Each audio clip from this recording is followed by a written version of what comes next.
And then as he was leaving, he said, "You do realise that you'll be declared now?" So I said, "Fine." I said, "Do what you want."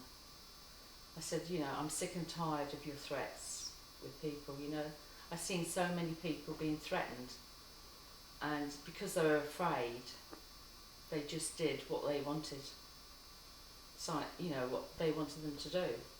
So, anyway, so that's what happened, and that happened, I think just before, I think it was Christmas 1999. It was just coming up to 2000. Anyway, so he said I'd get declared. I never got a goldenrod, the yellow piece of paper. Yes. I never got that. They just verbally told you you're declared. They just verbally told me. But what I did do after Christmas, I did go into the org and I said, "Have you got my goldenrod, please?" And then they went and produced, gave it to me. Oh, good for you.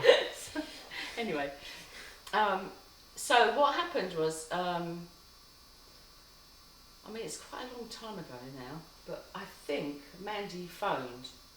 No, Mandy, we never heard from Mandy. It was New Year's Eve, 2000, the millennium, right? Right. So she always used to phone and say, Happy New Year and all this stuff. And she didn't phone. And I thought, that's weird. So I phoned the LAPD, right? Right. And I told them the situation. I said, I don't know what's happened. She's in LA. I haven't heard from her. I'm really worried about her. And they went into the org, and they got her to phone. And then anyway, she did phone, and it was it wasn't her. It wasn't like her speaking. It was like as if it had been drilled. She'd been drilled what to say, because now she was very happy, and she was doing what she was doing, and she didn't want me to interfere. Right. And since then, we've never heard from her. There's been nothing, no phone call, nothing. I have phoned many, many times to talk to her. When I phone, they say, the receptionist will say, "Oh, she's busy at the moment.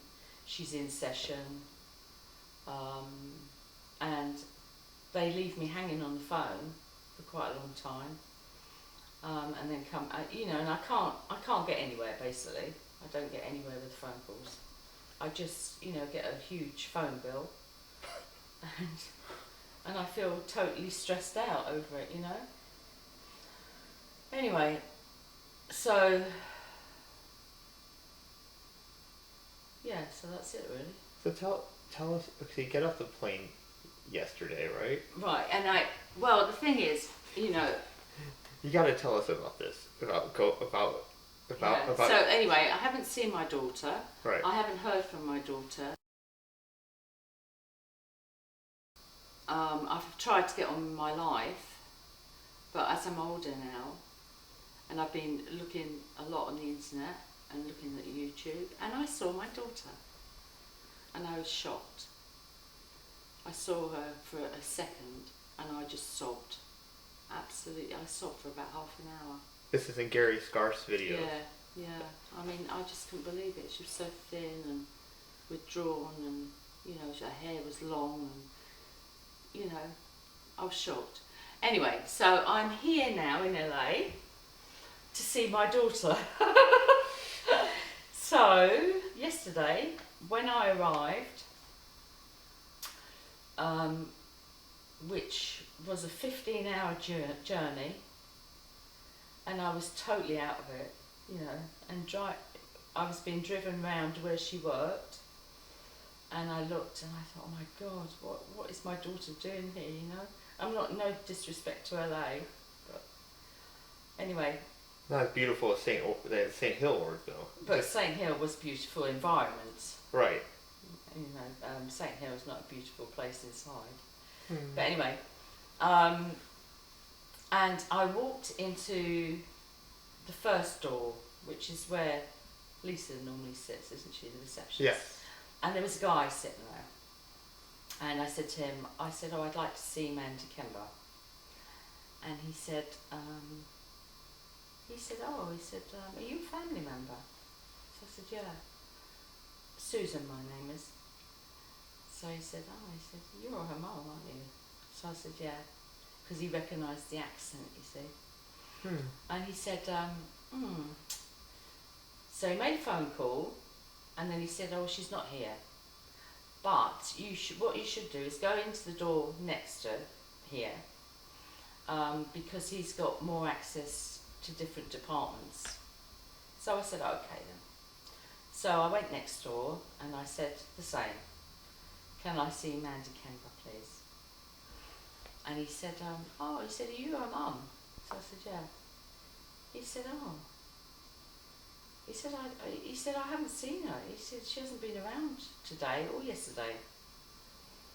He said, hold on a minute. And he made a call on his cell net. And as he's talking to me, his hand is shaking, you know. And he says, oh no, before he made the call, he said, did she know you were coming? So I said, no. So he made the call and his hand was shaking. He was talking to someone. And he said, did she know that you were coming? So I said, no. And then I don't know what was said on the other end, but he said, okay. And, you know, he then said, now let's get the words right. He said, hold on, I've gone blank now, I think it's jet lag. You gotta respect her wishes. Yeah, he said, you know the situation. You should respect her wishes. You should respect her wishes. So I said, okay. I said, but I don't really know what her wishes are. Because I've never received a letter from her. I haven't spoken to her since 2000. And, you know, so I don't really know. So, and also, I would like her to tell me what she wants. You know, I'd like to see her so I could speak to her. And then I said, because her father died recently, and I don't know if she knows that. So he said, what was it? Did you write a letter to inform her about her father? So I said no, but I did phone many times and I wasn't put through to her. So then he said, oh okay then. So I said, well, I do want to see her. I'm here, I will stay here until I see her. And then he said, right, okay. He said, why don't you send her a letter? I said, what?